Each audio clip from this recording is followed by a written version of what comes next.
All right, you should have out lecture notes 15. This is classical probability. Okay, if you watched the last lecture, then what I'm about to say just flows, what we got there just flows right into what I'm saying. So we have as our context some random experiment that we've done, and the set of outcomes is the sample space S, and we have some event that's a subset of the sample space, right? This event means a specific thing happened. And what we're going to now do is define what we call the classical or theoretical probability of E. So it says here, if an S consists of a finite number of outcomes that are equally likely. So we assume that S has finite number of outcomes,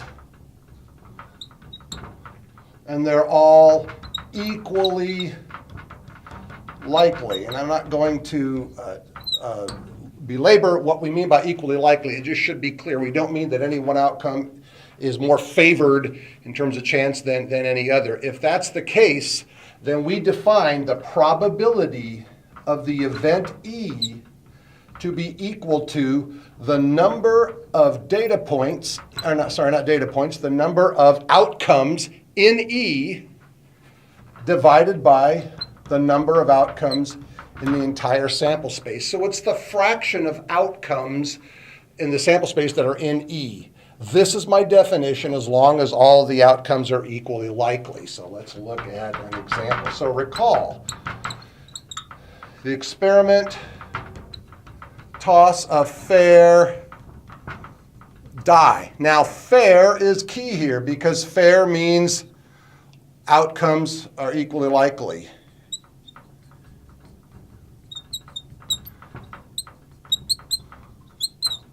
All right, I have not weighted the die so that some outcomes are more likely than any others. So we know that S is 1, 2, 3, 4, 5, 6. Okay, recall E from last time. The event E was get a 2, or what was it? Get a 3, I guess.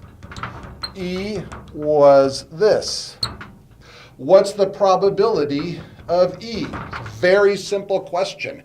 It's the number of things in E divided by the number of things in S. There is one thing in E, and there are 6 things in S, so we get 1/6 as the probability of E, which is really intuitively obvious. You toss a die, what's the probability? You're going to just get 3. Everybody just would think, probably pretty quickly, 1/6. All right, event F was get even number. Right? And F then, as a subset of S, I have to figure out what it is as a subset, which we've already done, was 2, 4, 6. So what's the probability of F? It's the number of things in F divided by the number of things, number of things in F divided by the number of things in the whole sample space, which is 3 over 6, 1/2. Again, not shocking. If I toss a die, the probability of getting an even number is a half. Half the numbers are even. Let's do the last one. G, let's see, I have room here? Yeah, it looks like I'm okay. G equals, what was it? Get a number greater than 2. I'm really abbreviating here. So G as a subset was 3, 4, 5, 6, correct? I'm running out of room here, but I think does it look good? Yeah, I think it's good. What's the probability of G? It's number of things in G, which is 4, divided by the number of things in the sample space. So if we reduce that, we get 2/3, right? So this is like 0.166666. This is 0.5, and this is 66666, on and on. Okay, we can do another example here. This is a little different. We haven't looked at this yet. Example 2. All right, we're going to think of this as, this might sound funny, but the experiment, and remember, what does an experiment mean here? It just means we do something that results in outcomes that are uncertain, that are not predetermined. So the experiment is a couple has 3 children. Okay, you might think, yes, having children is certainly an experiment. But all I mean here is that we're doing something where the outcome is uncertain. So what's uncertain here, what we're going to look at is the genders, right? And I'm just going to ask a quick question. What's the probability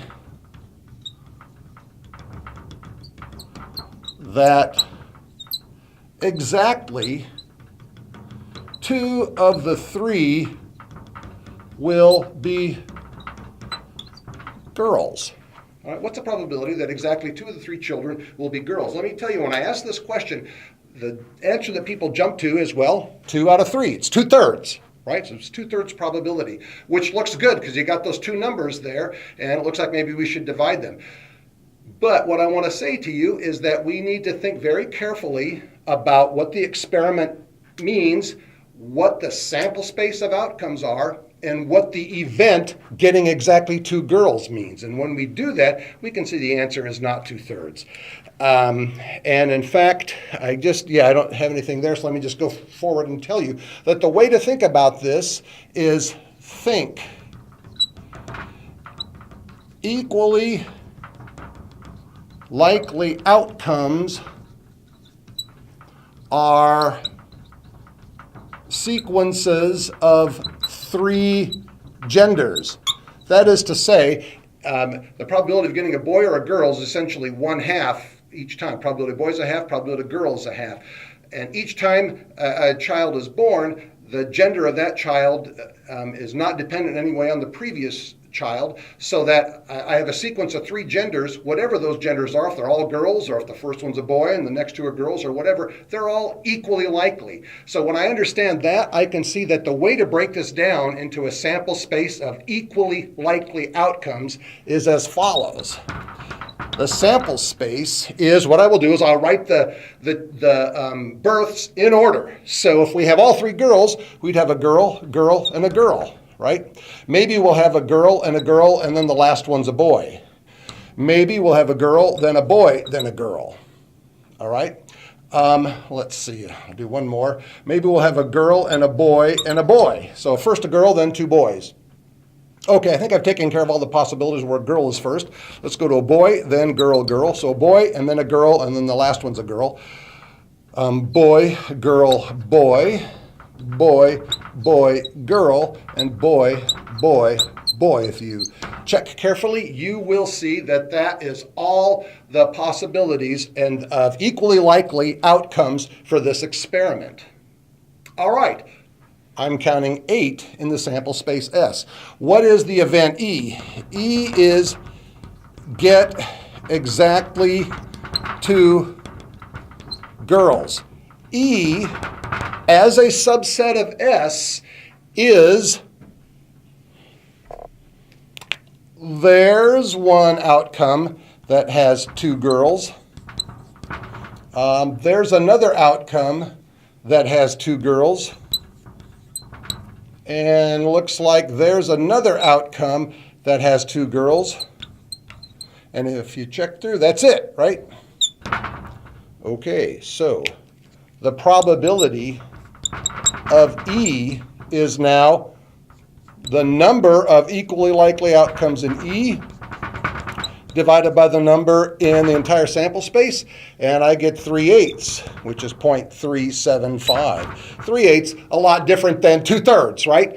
2/3 is the natural thing to come to, perhaps, but we have to first think of what the sample space is, think of what the event is, and we get a different answer. So real quick here, what's the probability of, what do I say here? I give you another one, don't I? Yeah, at least 1 boy.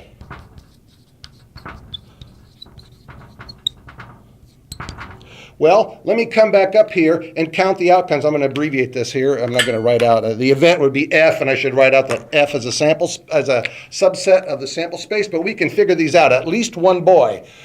Not that one, because there are no boys there. Well, there's 1 boy. There's 1 boy. And there's 2 boys, so that's at least 1 boy. There's another 1 boy. That's at least 1 boy. There's 2 boys.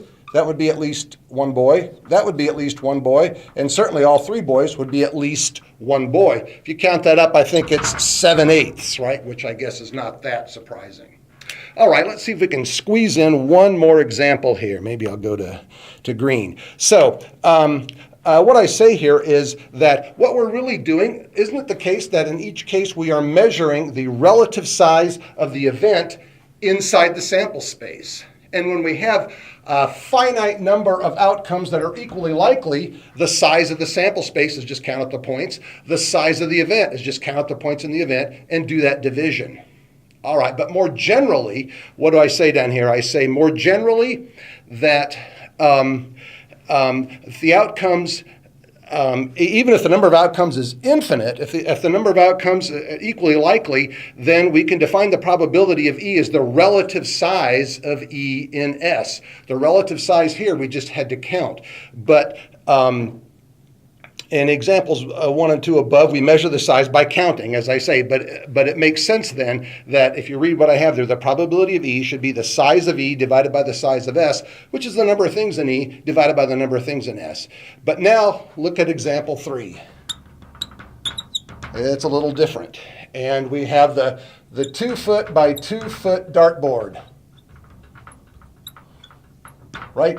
And S is the whole dartboard, all the points in it. Infinitely many points, correct? But the net, well, okay, and then what do I say here? I guess I just want to say, we'll assume, and this, might not be true in general if you're a good dartboard player, but let's assume that hitting all points, any point, is just as likely as hitting any other. So all points are equally likely. We'll make that assumption. Okay, and then I think I jump to, I just point out then, the natural way to measure this set or subsets of it is its area, correct? I can't count all those points, there's infinitely many, but I can think in terms of area. So if I have the event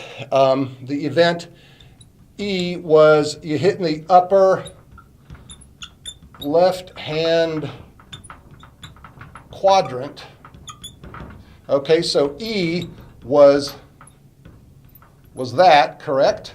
What's the probability of E then? The answer is it's the size of E, which now we see we don't count the points. Instead, we do the area of E, and we'll divide by the size of the sample space S, which is the area of S. And that's going to be,